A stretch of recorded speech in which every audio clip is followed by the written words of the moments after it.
In this video, I'm going to show you how to do horizontally launched projectile problems. And the first problem involves my awesome cat, Percy. So, Percy is on top of the fridge, which has a height of 1.8 meters.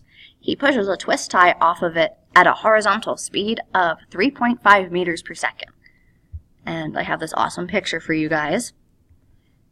So we want to know how much time does it take for the twist tie to fall to the ground, how far away horizontally does the twist tie land, and what is the velocity when the twist tie reaches the ground.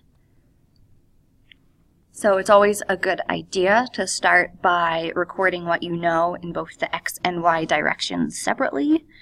So in the x direction, we know that the acceleration is 0 because there's no force acting in the horizontal direction.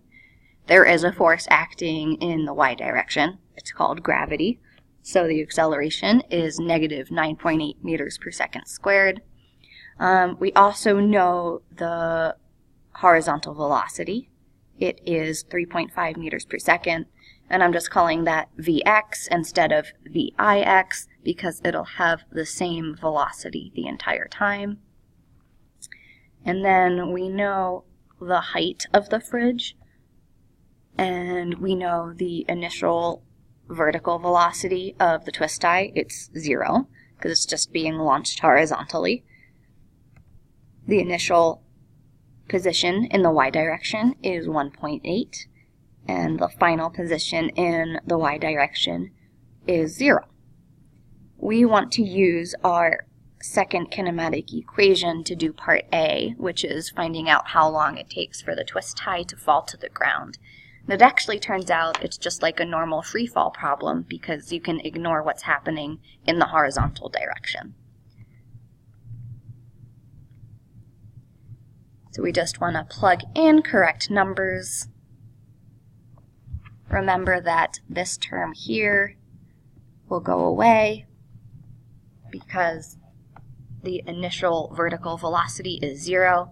So you'll end up with 0 equals 1.8 minus 4.9 times t squared.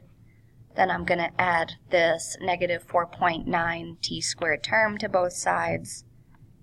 And then if you solve for t, you'll end up that t is equal to the square root of 1.8 divided by 4.9, and that equals 0.606 seconds. Now for part B, we want to find how far away horizontally does the twist tie land. So again, we want to use our second kinematic equation, but this time it's in the x direction. So the displacement is equal to Vix times the time plus 1/2 axt squared. And we already know that ax is 0, so we're just going to get rid of that term.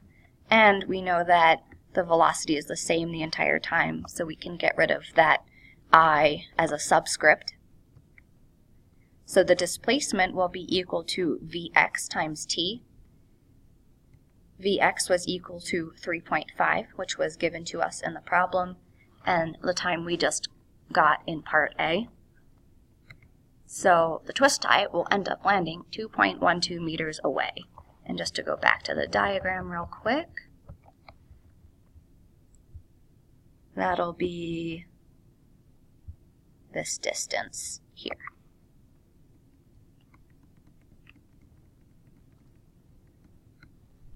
Then for part C, we want to find the final velocity. The twist tie will land something like this. It'll hit the floor at an angle. So we want to have an x component and a y component, and then find the resultant vector. We already know what the x component is.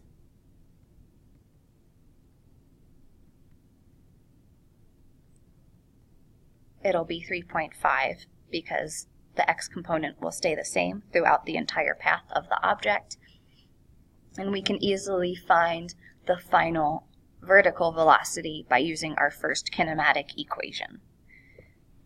So remember, that's just 0, so we can just get rid of that term.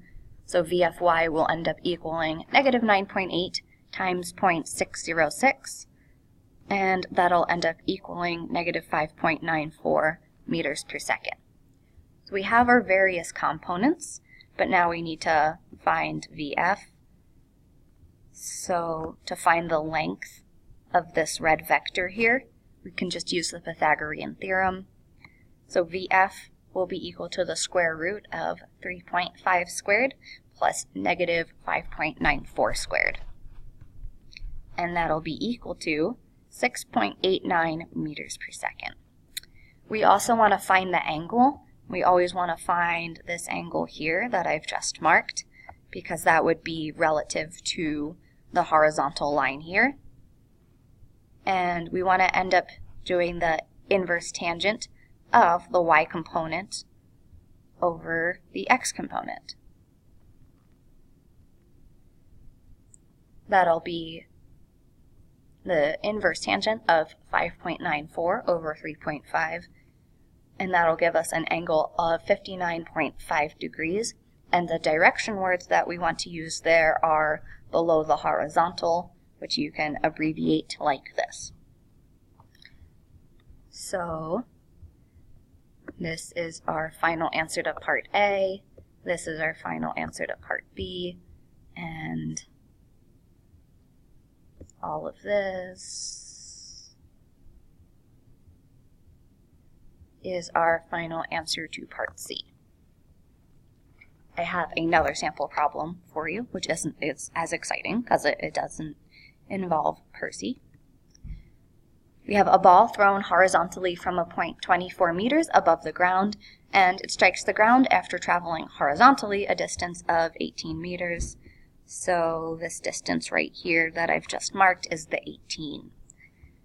And we want to find how much time it takes the twist die to fall to the ground, the initial horizontal velocity of the ball, and the final velocity of the ball.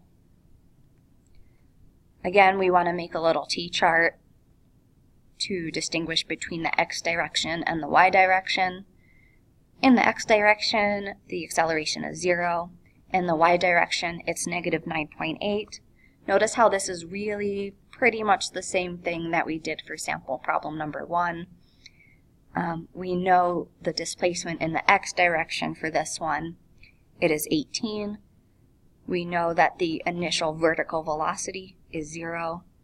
We know the initial height, it's 24, and then the final height would be the ground, which is 0. Now we want to solve part A of this problem exactly how we did part A for sample problem 1. We want to use our second kinematic equation with that middle term right here disappearing because VIY is equal to 0.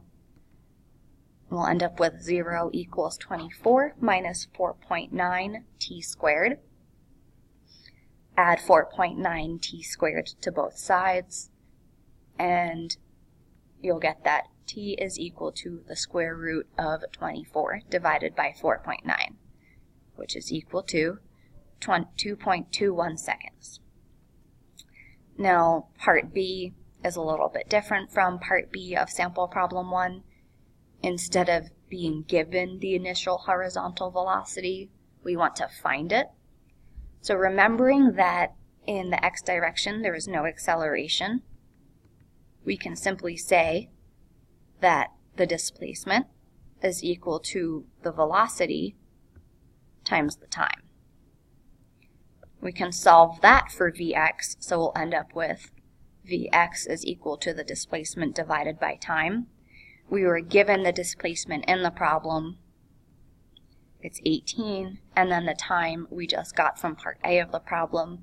So you do 18 divided by 2.21, and that is equal to 8.13. So remember, that's the velocity that the ball went off the cliff with, and then it made that half of a parabola. Then for part C, we want to do pretty much the exact same way we did part C for sample problem 1.